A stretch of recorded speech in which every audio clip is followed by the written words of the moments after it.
Before we get started, guys, just wanted to remind you that the Golden State with Mates Patreon is now live, providing even more written and podcast content from myself. Members will also go into a monthly draw, the first of which will be for a brand new Stephen Curry jersey, which I'll announce on October 20, just 24 hours out from Golden State's opening regular season game against the Los Angeles Lakers. If it sounds like you might be interested, I'll leave a link in the description. Go and check it out. Coming up on this episode, the Warriors have finally done it. Finally. We've been waiting months for this, but they've agreed to a contract with veteran free agent center Al Horford. What does it mean for the team? What does it mean for potential starting lineup combinations? And what does it say about Golden State's overall free agency and trade objectives?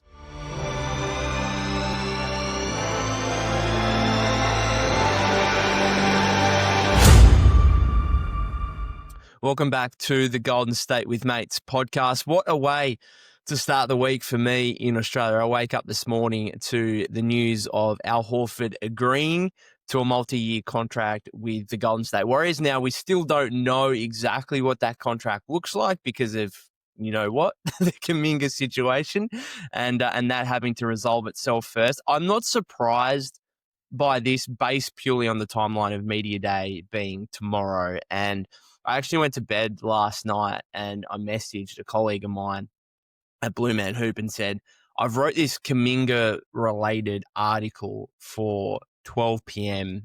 Noon, right? Pacific time. It's 5 a.m. in the morning, my time. So I'll be asleep for that. Just be aware that that article is scheduled and can you please push it back or just cancel it, whatever else, if there's some Kuminga news coming overnight for me in Australia, because I have this weird feeling that something will happen.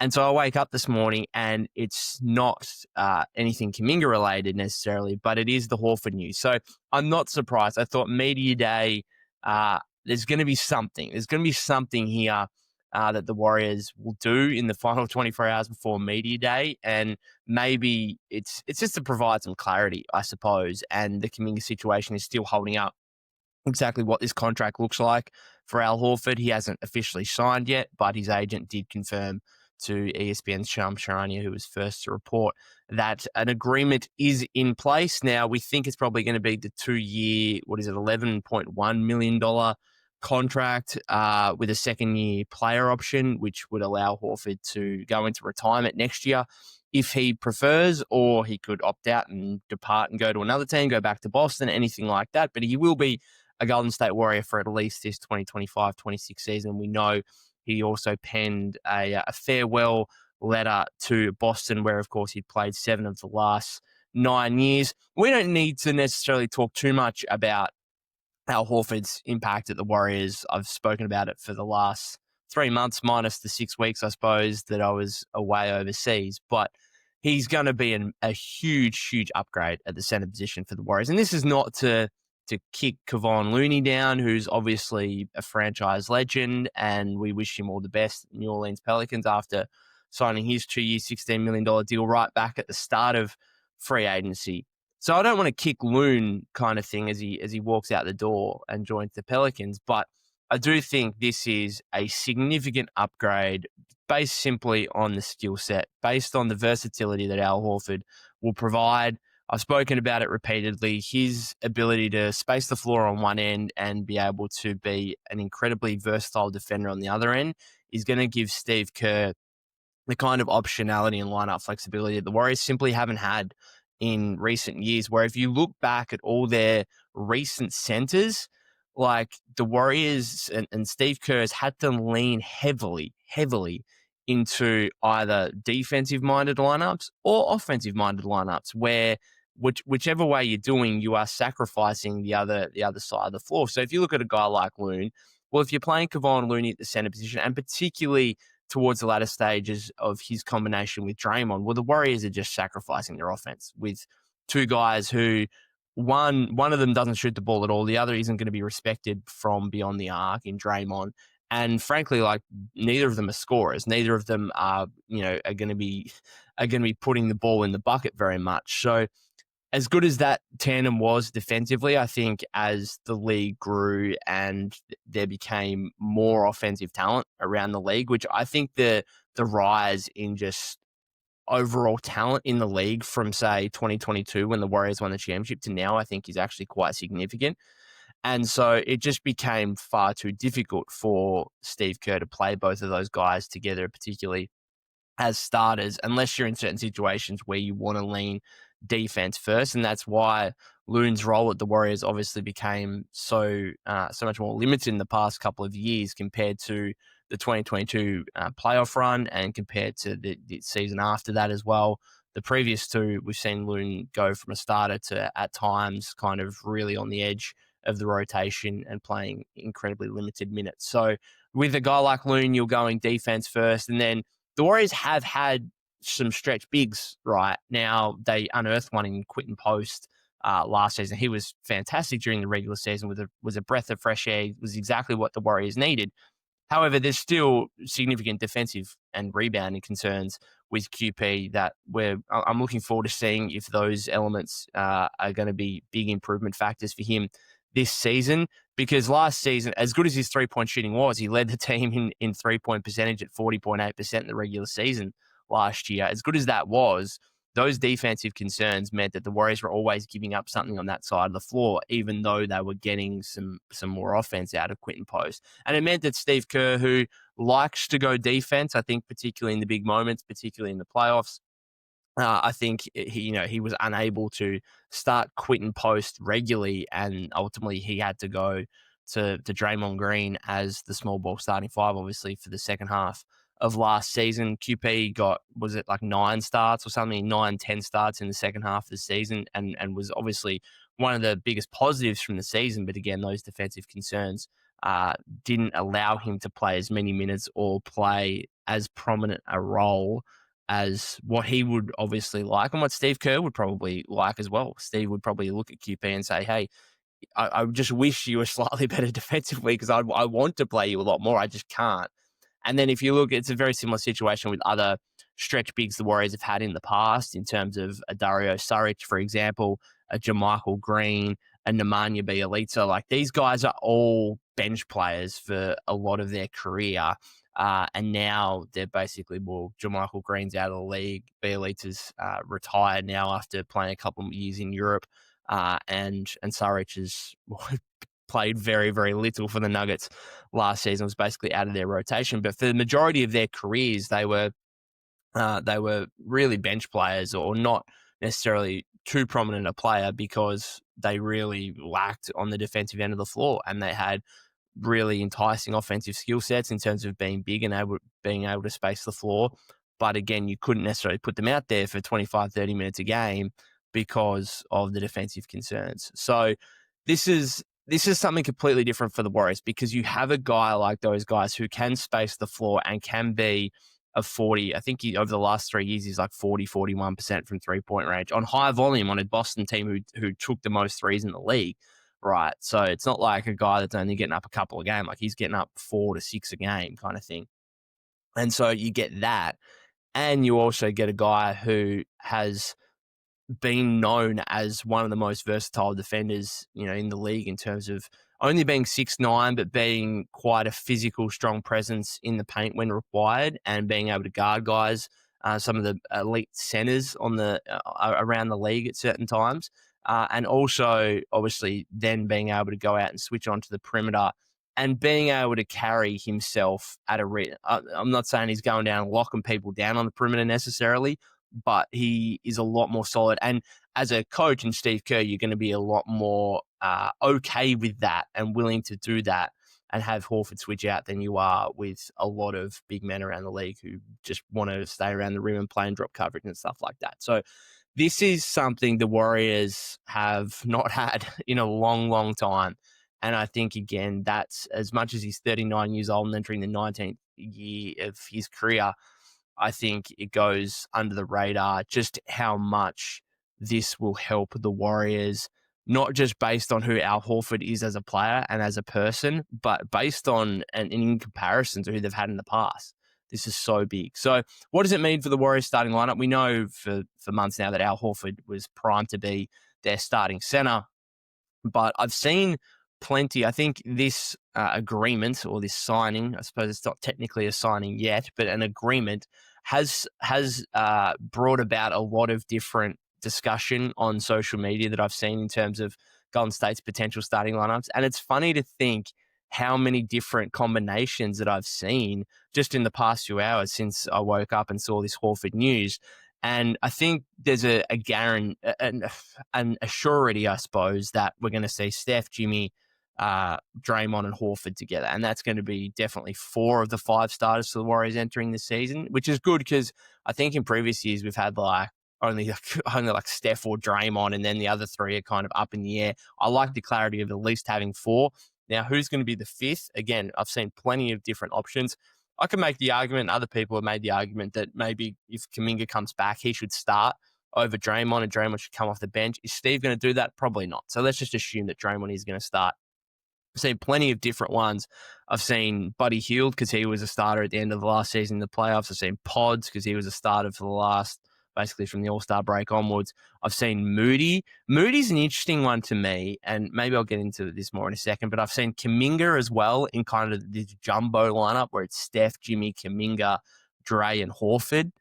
Like, it intrigues me, yes, but so did the lineup at the start of last season where they were going Wiggins, Kuminga, Draymond, TJD, and it didn't work. Now, you could argue, well, Horford's ability to space the floor over, in comparison to TJD, that's a huge, huge difference. And perhaps it's that big of a difference that you could slide Kuminga into the 3 and start him. It intrigues me. I would like to see it in preseason. And then you've got DeAnthony Melton. So what's the most likely outcome? I still think it's Pods. I still think it's Pods at the 2 because we know Steve loves Pods. And in fairness, before the playoffs, the Warriors were just playing excellent basketball, obviously, 23-8 in the last 31 games or whatever it was. And Pods was a key part of that. And I think people easily forget Pods shot like 44% from 3 over his final 22 games of the season, was putting up great numbers, playing really, really well on a team that was surging into the playoffs. So he feels like the incumbent to me, but there are other options here. Kuminga, I just spoke about. Moody is kind of going under the radar to me a little bit just because he was also a starter, obviously, during those kind of 31 games and then lost his starting role and had a disastrous playoffs. And I think everyone will kind of remember that quite easily. But we also have to remember he played through a torn UCL in his right thumb, and that is a significant injury. We've seen Jared McCain go down with that already at the Philadelphia 76ers in the last week, and he's expected he could be out for up to 3 months. He might not be back till after Christmas. And so for Moses Moody to play through that, you could see there was, from the time he did it, he was I think in the 14 games as a starter before the injury, I think he was shooting it like 40, 42, 43% from 3. And then after that, for the rest of the season, he shot like 31% from 3 and 33% in the playoffs. And he said in an interview with Monty Poole of NBC Sports Bay Area earlier in the offseason that he couldn't grab the ball and he could only shoot with 4 fingers. And so for him to play through that, I don't think we should necessarily write him off as just a bench player who's not going to have the potential to be in a starting role because, again, that's a significant injury. And those numbers, I think, I just take them with a grain of salt. I almost wipe them away. I say, yeah, you were injured. And I know a lot of guys are injured and sore at that time of the year, but this guy had a legitimate 3-month injury that he played through. And so to me, I'm just I'm forgetting about that. I would prefer to look at the Moses, and again, maybe it's just me being optimistic. I'd prefer to look at the Moses Moody, who in the 14 games before he suffered the injury was basically a 40% 3-point shooter and Golden State's #1 perimeter defender in that time as well, and did some good jobs defensively during that span as well, again, on a successful Warrior team. So Moses Moody, potentially an option. And then Melton is the other one who Monty Poole on the recent episode of Dubs Talk mentioned how he thinks that once Melton is ready to go, once he's healthy and has progressed to a certain point, that he should be the starter for the Warriors. And you know what? I tend to agree, even though it's only a 2-game sample size. His 2 games next to Steph at the start of last season against the Thunder and the Mavericks were very, very, very notable. And his skill set, I think in terms of a 3-and-D kind of guy who does have some secondary ball handling and playmaking, I think next to a starting lineup of Steph and Jimmy, particularly featuring those two guys, I think he probably makes the most sense. It's just the big question mark of the torn ACL and not giving him too much pressure or too big of a role straight away and trying to let him ease into it to a degree. And I mean, we can talk more about the whole kind of Pods Melton dynamic, but I think that's really interesting based purely on the fact that Melton is going to be an unrestricted free agent, you'd assume, again next offseason, and Pods is going to be extension eligible off his rookie contract next offseason. So how much those guys get paid and who the Warriors kind of prioritize in that situation, that's going to be determined on this kind of starting shooting guard battle and what happens there. Now, maybe it's neither of them. Maybe it's Moody. Maybe it's Kuminga, who kind of slides into 3 and Butler slides to the 2. I don't know. There's plenty of different combinations, but what I want to see in preseason is I want Steve to work out what his starting five is. I don't want to go into the season and have 3 games in and see someone pulled out for someone else. I know there's got to be room for variability depending on matchup and stuff like that. But I do think the best teams in the league have a solidified starting five that they go to on a nightly basis. And so everyone kind of has a defined role from early in the season rather than, players coming in and out and going from 10 minutes one night to 30 the next. I think there needs to be defined roles on this team. And hopefully with the addition of Al Horford, that's the guaranteed starting center.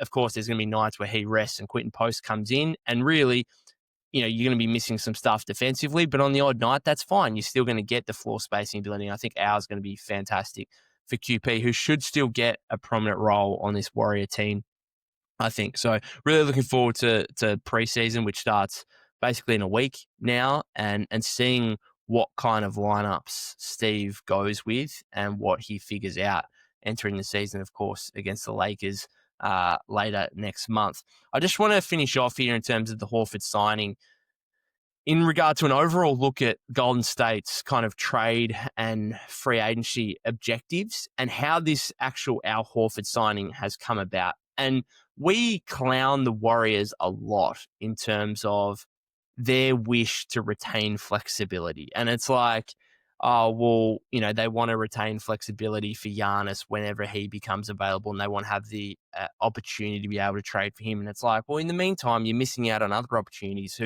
that could make your team legitimately better, in the holdout for something that might never happen. Like the Bucks might come out this season, might be decent, and Giannis might be a Buck for life.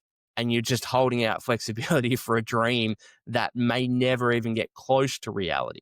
And then obviously, if Giannis, even if he does become available, there's no actual guarantee that he's going to become a Warrior. There's other teams probably in a better situation to be able to trade for Giannis if he does request a trade from the Milwaukee Bucks eventually.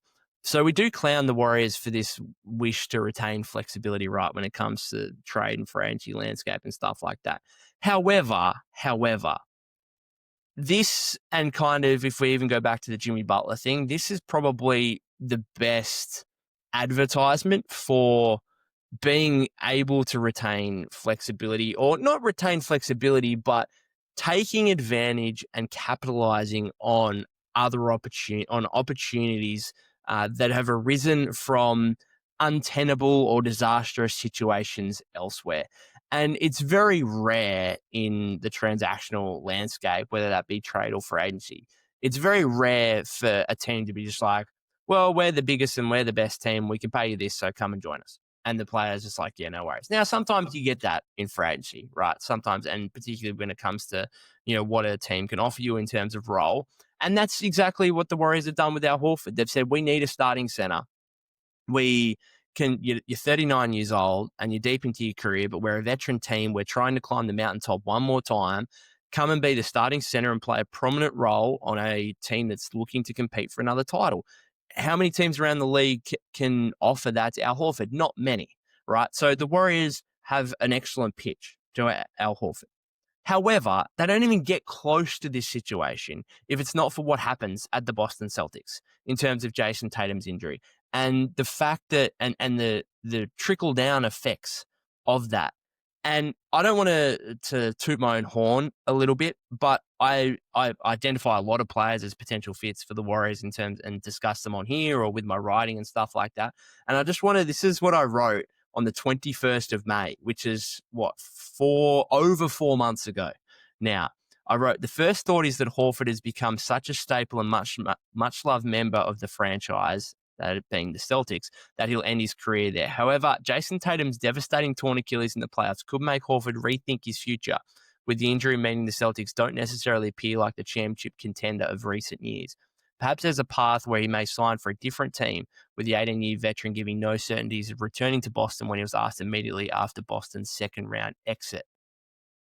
So that, again, that's not to toot my own horn, but it goes to show you how things can kind of go from that situation where on the 21st of May, when it looked like an unlikely possibility, when it looked like Horford's probably just going to re-sign with the Celtics and end his career there at a franchise where he's been such a big piece for 7 of his past 9 years and a champion at the franchise just a year ago kind of thing.